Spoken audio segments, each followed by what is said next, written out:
A bald eagle slammed onto the 4th of July parade float like a hurled spear, feathers flaring, talons grinding into painted wood. Main Street froze. Sparklers hissed out. A balloon drifted upward, forgotten.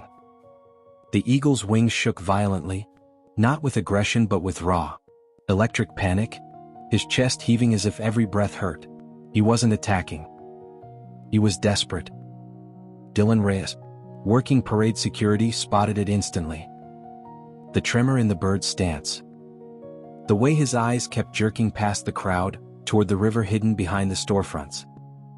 Distressed behavior, urgent and deliberate. The eagle lurched forward and stabbed its beak in that direction again. And again. Each thrust was sharper than the last, cutting straight through the brass band's music. Someone laughed nervously. Someone whispered, "What's he doing?" Dylan's stomach dropped. Something, or someone, down by the river was in trouble. And this eagle was trying to force them to see it. Dylan grabbed his radio. "Jordan? Behind Main Street. No. Whatever he's showing us. It's urgent." Jordan Hale arrived beside him, breath tight from weaving through spectators. She had years of raptor rescue under her belt, and fireworks season always nodded her gut. "Why would a wild eagle land in a crowd?" she murmured. "Because he needs us to see something," Dylan said. The bird hopped to the edge of the float, wings half spread, posture pleading. A small plume of feathers near his shoulder was charred at the tip, evidence of a brush with fireworks heat. A vulnerable mark on an animal built for the sky. Dylan and Jordan pushed through the last row of spectators and slipped into the service alley behind Main Street. The eagle didn't follow. He only tracked them with burning, restless eyes. Each time they slowed, his cries sharpened and rose in pitch. He was urging them on. Soon the town vanished behind them, replaced by roaring water and jagged stone. Clearwater River roared white and vicious, swollen with mountain runoff. Dylan's boots skidded on loose gravel. Cold spray hit his face.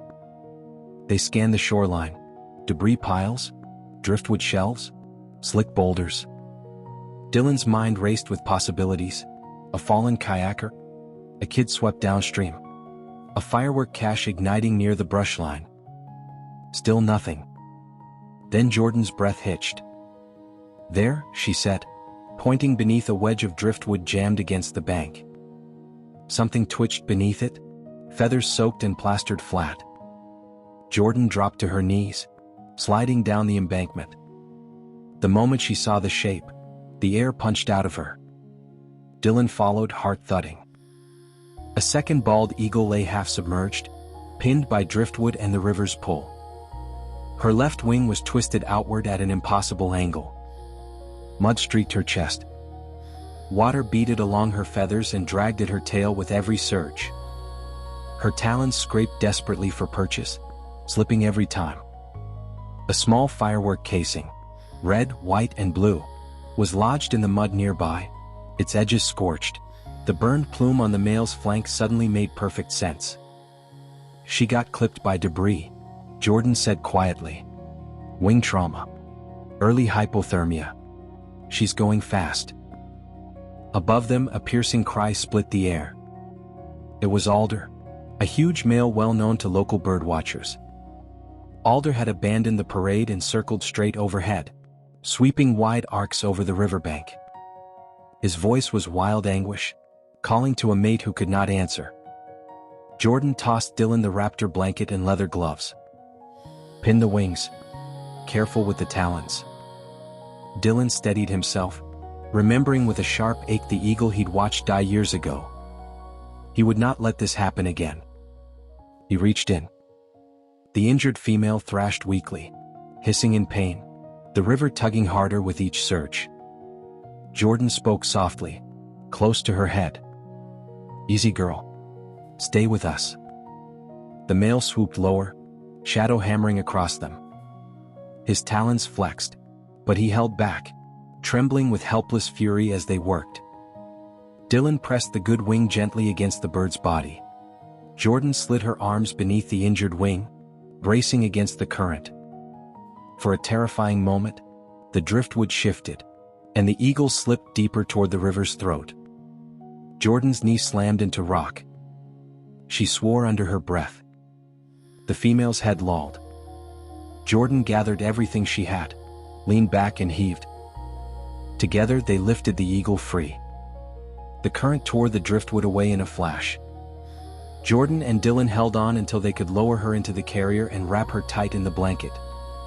Her body was feather-light. Exhausted, but alive. Alder launched himself into the air. When they sprinted back toward the rescue truck, he followed, gliding low, wings carving through the heat above the pavement. Main Street fell silent as the truck rolled through. People watched, mouths parting as the massive eagle flew beside the windshield like a solemn escort. Phones rose. Hands pressed against hearts. Even the brass band faltered into a trembling sustain. Alder did not break formation once. At the ranger outpost, Jordan hustled the carrier inside. Dylan opened the door for her. Alder landed on the roof with a thud, talons gripping metal.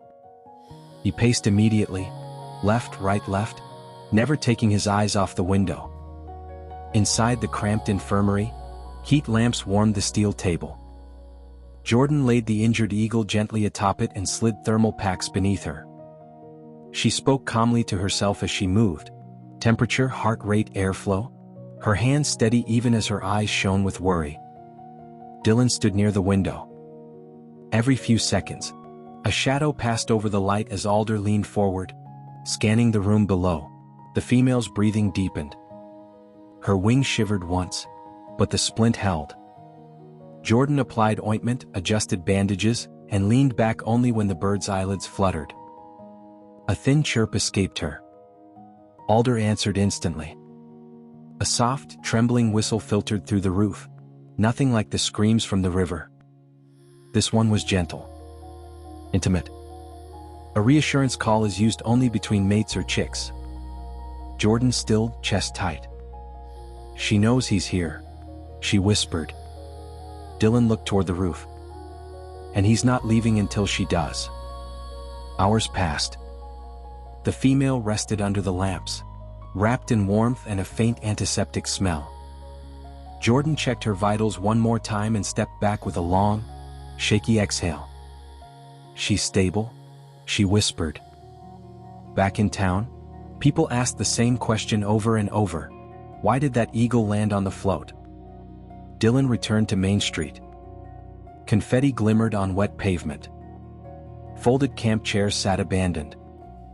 He walked to the float, placing a hand on the carved wooden eagle at its center. Through the narrow gap between buildings, he could see the riverbank in the distance, exactly where they'd found her. A perfect, elevated line of sight. The realization struck deep. He climbed the float. Dylan murmured, because it was the highest point. He needed us to see where she was. At the outpost, Alder still perched on the roof, unmoving except for the faint rise and fall of his breath. The sun dipped low, painting the canyon in orange and rose. Jordan cracked the blinds. The female stirred, lifting her head weakly.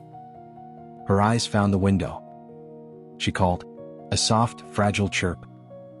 Alder leaned forward, talons tightening. He answered with a long, low whistle full of relief. It was a conversation only the two of them understood.